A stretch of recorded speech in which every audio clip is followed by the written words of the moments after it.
Everyone, this is Emily with Happiness and Books. Today I have part 2 of my Barnes & Noble haul from the big haul I did last week. Generally I get my books on Amazon or secondhand. I somehow got this inkling to I'm going to go to Barnes & Noble. I have a budget of a few $100s. I'm going to buy any books I want, and that will support the classes and the my Booktube here, the classes I'm developing, the Patreon I'm developing, and the themes that I'm studying, be it fall and autumn. And so most of the books that I purchased are fall, autumn type themed books with some romantic comedy, horror, some classic horror, some contemporary fiction, a lot of witchy type books. So let's go ahead and get started. If you spend over a certain amount of money, I guess they give you this free fancy tote, which is, I got this gorgeous big black bag here. First thing I picked up on a discount table was H.P. Lovecraft's The Tomb. So I recently just finished Lovecraft's, I believe it was the Dunwich Horror, and that one was a real mind boggle. I need to do a video on that. It was there's a lot of room for analysis in that one. Not the biggest Lovecraft fan. I had to read quite a bit of H.P. Lovecraft when I did my undergrad lit degree. And since I am working on developing a class for Gothic fiction, which Gothic being the origin root of the horror fiction, I'm going to put more Lovecraft in, but since it's October, I figured this is perfect. The tomb of the old Hyde family held a fatal attraction for Jervis Dudley until he communed with the dead and learned the secrets. An ancient ritual sends a procession into the catacombs beneath an old church to confront the horrors therein. Plus, the horror of Red Hook, the strange house in the mist, and the evil clergyman. So there are other stories in here. So the tomb itself would be a pretty short story. Let me see. I don't usually buy fiction that's this small. So it's only 12 pages, it looks like. The Tomb.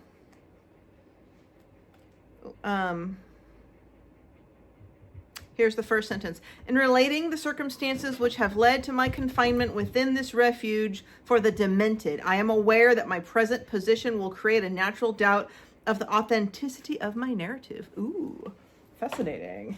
Had to stop at Starbucks on my way back just now. They have a brand new pecan crumble oat milk latte, which is what I did, but then I came home and I added pumpkin whipped cream on top. Okay. So I picked up this one. This is by Louisa Morgan. It's called The Age of Witches. It's actually a pretty chunky novel. So this is because I'm developing a course on witches in literature, all the way stemming back to, 1700, tying it in with history as the witches literary canon for literature, all the way to modern witches and how witches are used in literature. So that'll be a class I'm going to have available eventually for anyone who wants to join it. In the Gilded Age of New York, a centuries-long clash between two magical families ignites when a young witch must choose between love and loyalty, power and ambition. It is 1692. Bridget Bishop was hanged as a witch. 200 years later, her legacy lives on in the scions of two very different lines. One dedicated to using their powers to heal and help women in need, and the other determined to grasp power for themselves by any means necessary. This clash will play out in the fate of Annis, a young woman who finds herself to be a pawn in the family struggle for supremacy. So this kind of falls in line with one of the the sort of the themes of my class. It's how witches are portrayed in literature, good versus evil. Religion plays into it. We have the good witch, the bad witch, the dark witch, the light witch. We have fables like the witch wind and the witch water and the witch fire and things of that nature. We have witches for healing. We have women in literature who aren't really witches, who are accused of witches, and how that all stems back and where that comes, which all is rooted in patriarchy. And so this gets very good reviews. It's a good kind of matriarchal story that's supposed to tie in some of these the yin and yang, or the dark versus light in witches, and so that's going to be good for my class. So of course I have to preview about 50 books of the ones that I don't already know, which means read and study basically to really select the ones I want for my class. So this is no big whoop that anyone's probably not heard of. I'm ashamed to say that I've never read it. This is Mexican Gothic. I finally broke down and got my copy. I'm doing the Gothic literature course I'm developing as well. This is an essential. Some love it, some hate it, some are neutral. In my channel here, as well as in the classes I develop, I aim for more than summaries. You see a lot of booktubers, a lot of people doing summaries of what this is about. Book, or they read it, this is what it was about, and I love it or hate it. I aim to do more literary analysis and how the story is constructed, aiming at looking at character development and things like imagery and setting and how this piece of literature might influence our current, literary canon, not only for the genre, but for the history of literature. So I go a little more in depth. And then the class, of course, is really more in history and a lot more analysis beyond that. But Mexican Gothic is an important piece of literature. I am aware.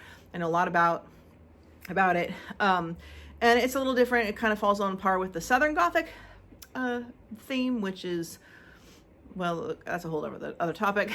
But the point of the matter is that this is different, contemporary, but it's going to stem more to like a more contemporary piece of Gothic literature that is really supposed to be influential. So we're going to find out, and we'll see if I want to include it in my class or not. I probably will. This is from the author of Gods of Jade and Shadow. Comes from a reimagining of the classic Gothic horror novel, a story about an isolated mansion in 1950s Mexico and the brave socialite drawn to its treacherous secrets.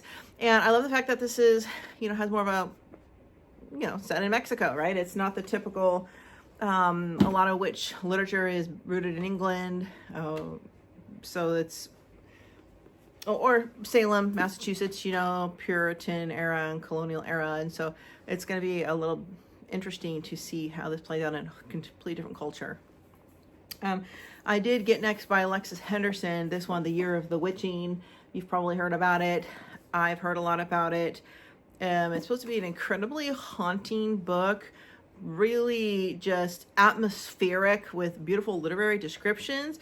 So the way I classify good versus not so good literature is in the style and the craft of the writing.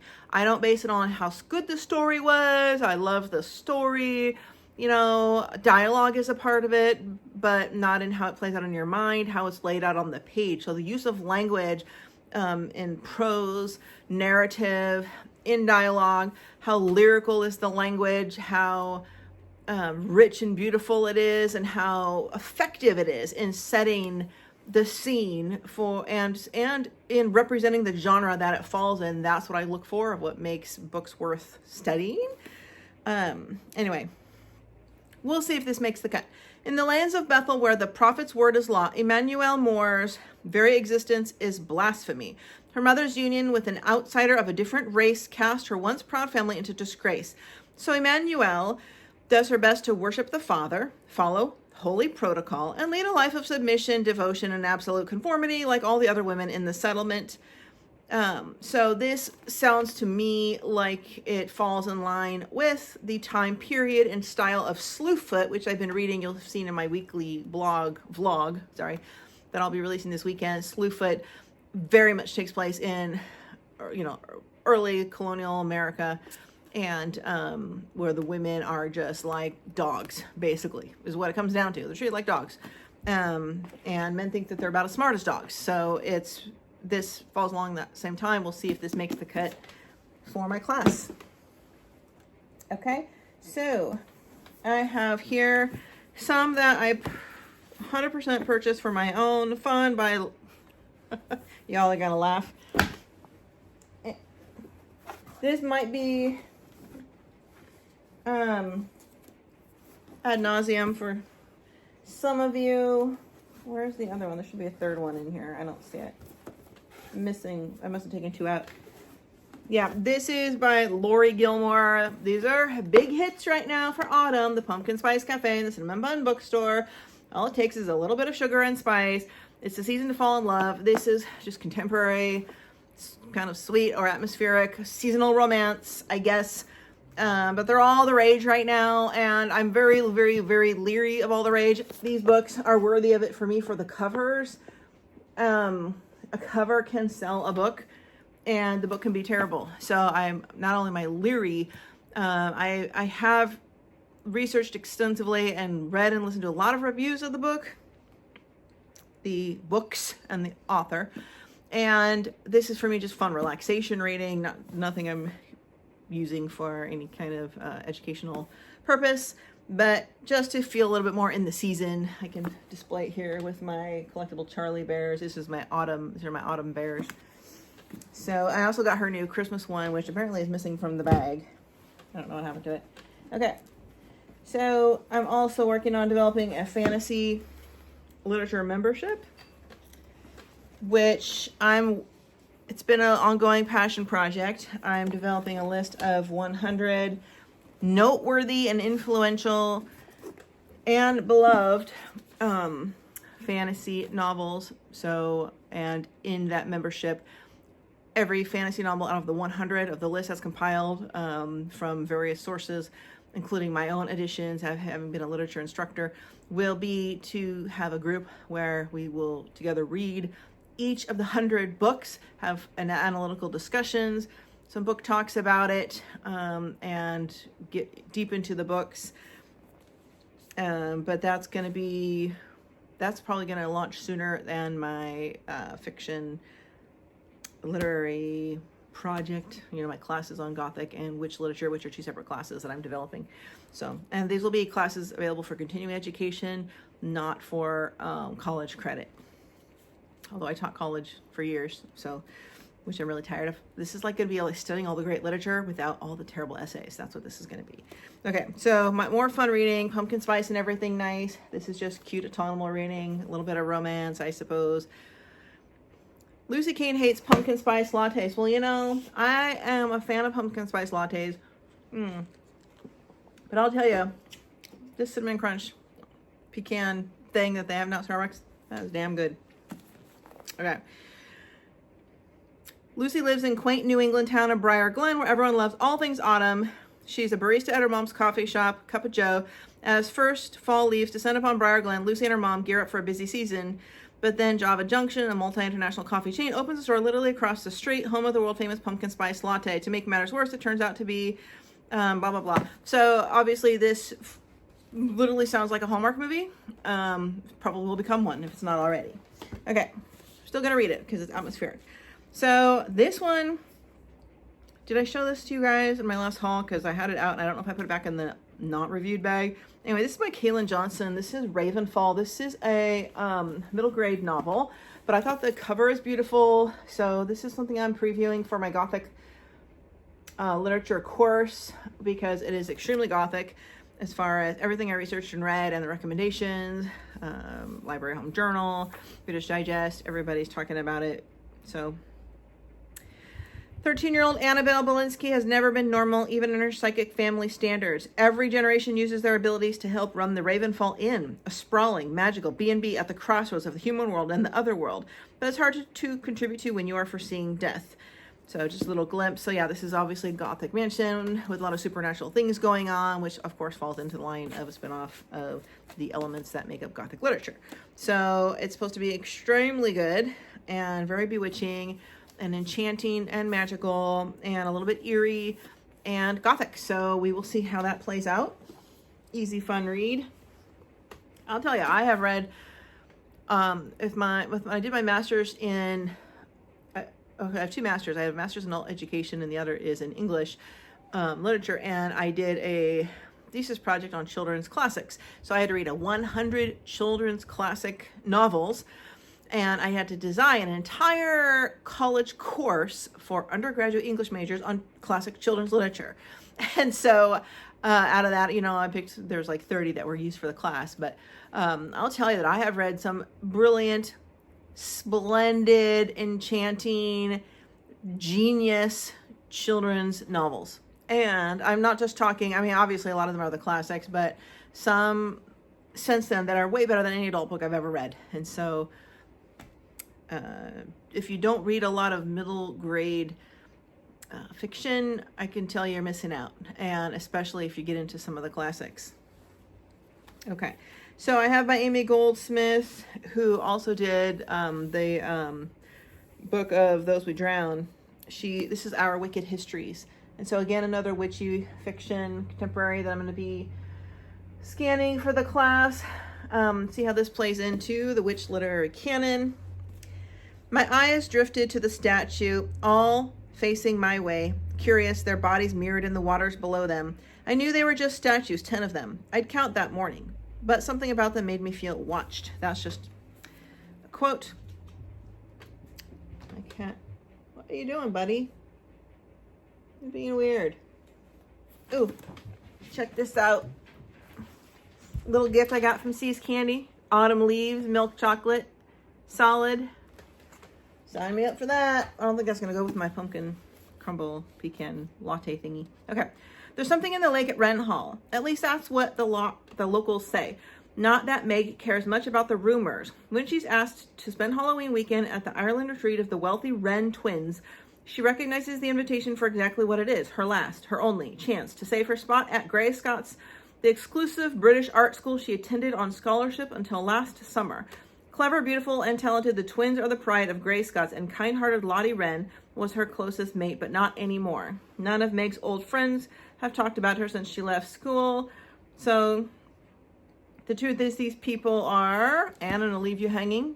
So basically there's a bunch of, this is kind of an academia. It's a kind of an art school and kind of an atmospheric, maybe a little bit Gothic and kind of a dark school, but a lot of these students there have some dark history, maybe some witchy type stuff, which I know there's witchy stuff in there. So I'm going to see how that plays out. Speaking of witchy stuff, you're not going to believe how popular this book is. I had to hunt hell and high water to find this book. This is Orly Wallace's In the Company of Witches. It's trade paperback. It's a cozy mystery. And by the way, I've already read 2 chapters in it. It is very good. Amazon has been out of it for quite a long time. I went to 2 local bookstores, couldn't find it. Went to Barnes & Noble a couple weeks ago, couldn't find it. They were able to order it from Ingram Spark. And they finally got it in, and I waited until they had it in to go in and do my shopping haul at the same time. But because it's, Halloween, everybody's reading it. But it is a dang good book. Okay. For 400 years, the Warren witches have used their magic to quietly help the citizens of the sleepy New England town of Ravenfall thrive. There's never been a problem they couldn't handle. Then Constance Graves dies while staying at the witch's bed and breakfast. At first it seems like an accident, but it soon becomes clear that there's something more sinister at work, and Aunt Nora is shaping up to be the prime suspect. So this is very quintessential New England, very kind of hocus pocus vibes. This old lady rents out the whole B&B for herself. She wants no one else there. She has a choice of staying in any of the rooms. She stays in one particular room. There's this gal, adult gal and her 2 aunts, and they hear noises upstairs. They go up and they find this lady dead. And it's kind of a whodunit. They think the one aunt did it and yada yada. But it's the way it's written, it's so perfect for Halloween. Just the description of the B&B, the outdoors, the indoors, the weather, the holiday itself, very quintessential. I can see why, and she has been a New York Times bestseller, Juliet Blackwell, for several of her books, so it is very good. And Barnes & Noble now has it on their actual website, so you can order it online, even if they don't have it in the store, which they probably won't. Okay, so next I want to talk about A Deadly Education by Naomi Novik. Naomi Novik, I have to tell you, wrote one of my favorite fantasy novels of all time. It is amazing.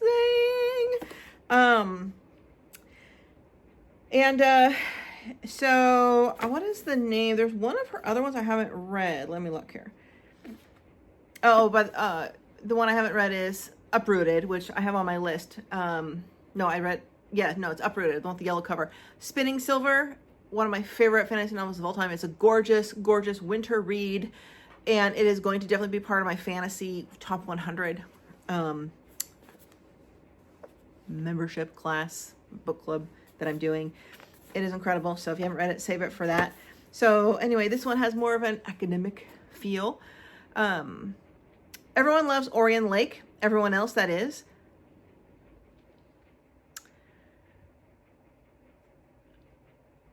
Oh, that's a quote, not a summary. I don't know much about this. I decided that Orion Lake needed to die after the second time he saved my life. Far as I'm concerned, he can keep his flashy combat magic to himself. I'm not joining his pack of adoring fans. I don't need help surviving the Scholomance, even if they do. Forget the hordes of monsters and cursed artifacts. I'm probably the most dangerous thing in the place. Just give me a chance and I'll level mountains and I'll kill untold millions. Make myself the Dark Queen of the world. At least that's what the world expects. Most of the other students in here would be delighted if Orion killed me like one more evil thing that crawled out of the drains. Sometimes I think they want me to turn into the evil witch they assume I am. The school certainly does, but the Scholomance isn't getting what it wants from me, and neither is Orion Lake. So this is basically a dark school of magic. It might be like almost like a Hogwarts, but for older and dark, and extremely great for Halloween with a little of that dark academia feel. I did read, now that I think about it, I did read the first 2 chapters of Uprooted just 2 months ago, and that was right before I went in for my last surgery, and then I got thrown off after that, and I have to restart it because I don't like my momentum on a book being halted like that. And I was so fatigued for like 2 weeks I couldn't get my eyes open after that, so I didn't read. So, but it was amazing as well. But I can tell you Spinning Silver is gorgeous. Just this brilliant, vivid, chilling, magical descriptions of an icy other world, like a wintry world. It's so amazing. And Naomi Novik definitely needs to be one of the fantasy authors that's represented in this top 100 list. So anyway, I'm excited to read A Deadly Education because her stuff is genius. All right, so how many minutes in are we? I have 2 books that are missing from this. I'm gonna have to pause it. I don't know what happened to it. Oh, you guys want to see this? Check this out. Yeah, for a little fun Halloween decor. If I can find the on switch. Where are you? There you are. Yeah, so this is it's a Great Pumpkin Charlie Brown Bradford Exchange sculpture based on the very famous cartoon special show you see every year. Thanksgiving, there's Linus and Lucy and Snoopy. There's a little switch here. I think it plays music. Does it?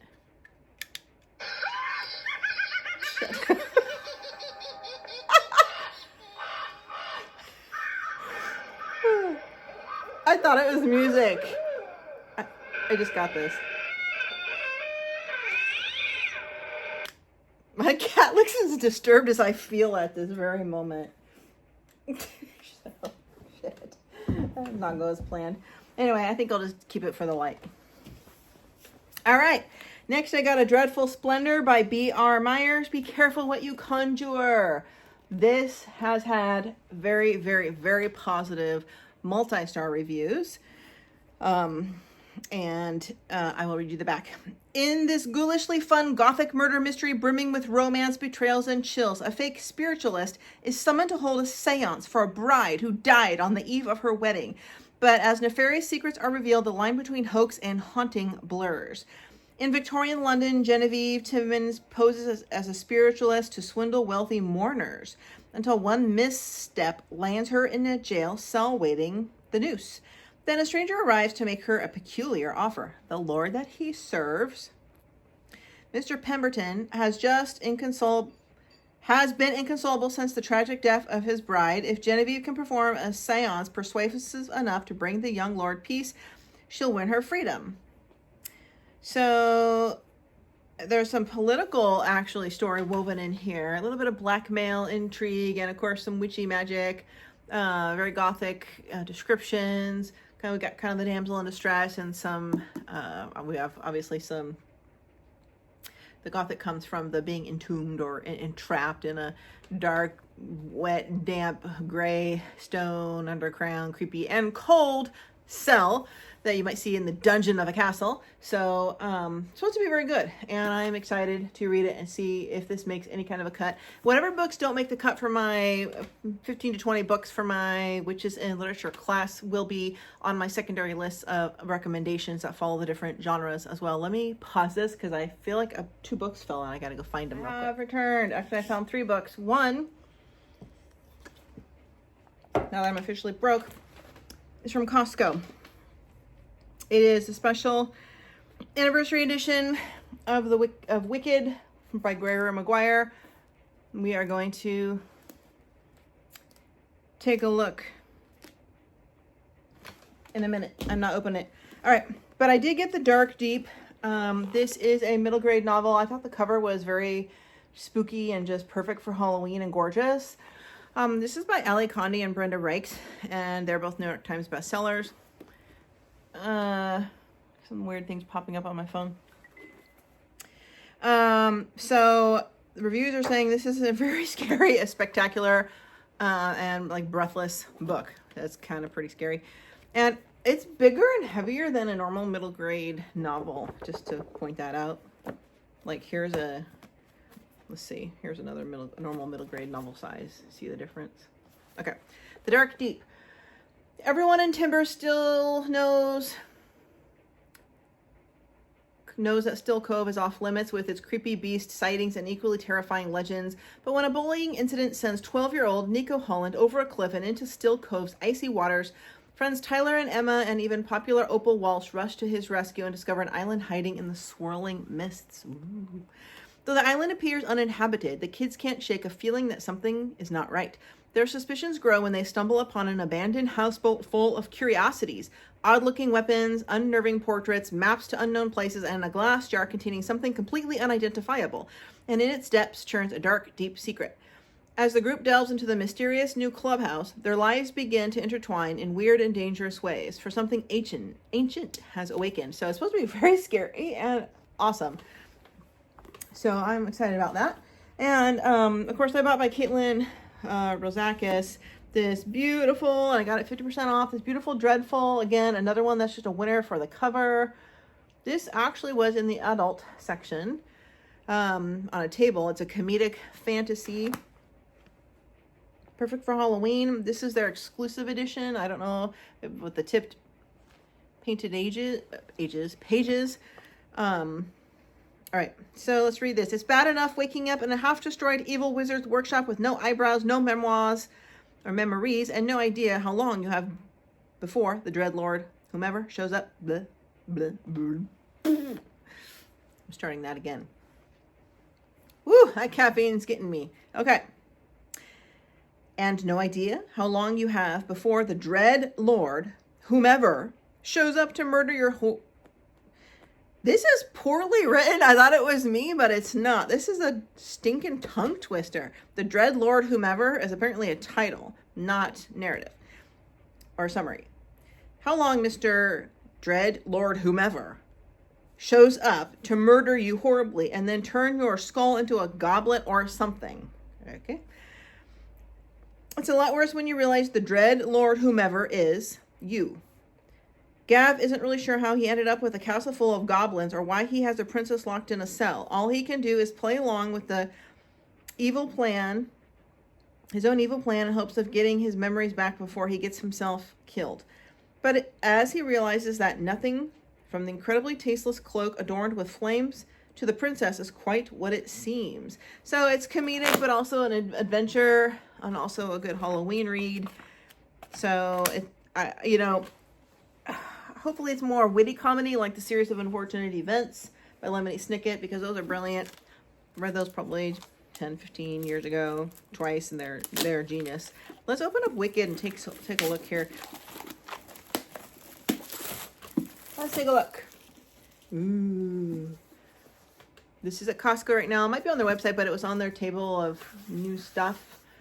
The Life and Times of the Wicked Witch of the West, the classic New York Times bestseller. Obviously, the movie's coming out, so they've made this new version. Here's the spine. But I love the metallic painted and, of course, the gold painted pages. Let's look at the inside. Ooh! Me likey. Look, there's the map. I read this when it first came out. Obviously, that was in the mid to late 90s. 26, 27 years ago. I don't remember a thing. I know the story, obviously. Here's the table of contents. I remember that I liked it. I also read Son of a Witch. Prologue on the Yellow Brick Road. Let's see. Any other illustrations in here? Yes, there is. In the Vinkus. Ooh. Smells like a new book. Ooh, love it. Okay, I have to ask, and let me know in the comments, how many of you, even though you know you could get more books if you buy them used, like on eBay or secondhand store, will always try to buy new books first because you love the smell and you're afraid that used books not only won't have that new book smell, it might smell weird or bad, or like it was been in someone else's house, or just won't, it'll smell old, or I don't know. I like antique books for that purpose, but when it comes to books I want to collect, I have to have new books, and I don't like books that might be dinged or scratched or bent, unless it was done by me, because I feel like it's someone else. If I end up owning it, it doesn't end up feeling like it's mine, like it's a part of my collection or a treasure, because someone else dinged and banged and scuffed it and it wasn't me, and so like it was damaged goods before I got it. If it's going to be damaged, I want to be the one to damage it myself. So I mean, I have been known to buy perfectly brand new looking books at like a Goodwill or a St. Vincent de Paul, but you know, if I can, for the books I want to collect, I have to get them brand new. Okay, so that is everything I bought at this haul. I had some more on order that they didn't have in stock, so from the future, will I keep going to Barnes & Noble? Of course, sometimes I have the 10% off membership, but Amazon, you just can't beat the prices. Sorry. Okay, all right, see you in the next video. Don't forget my weekly vlog coming up.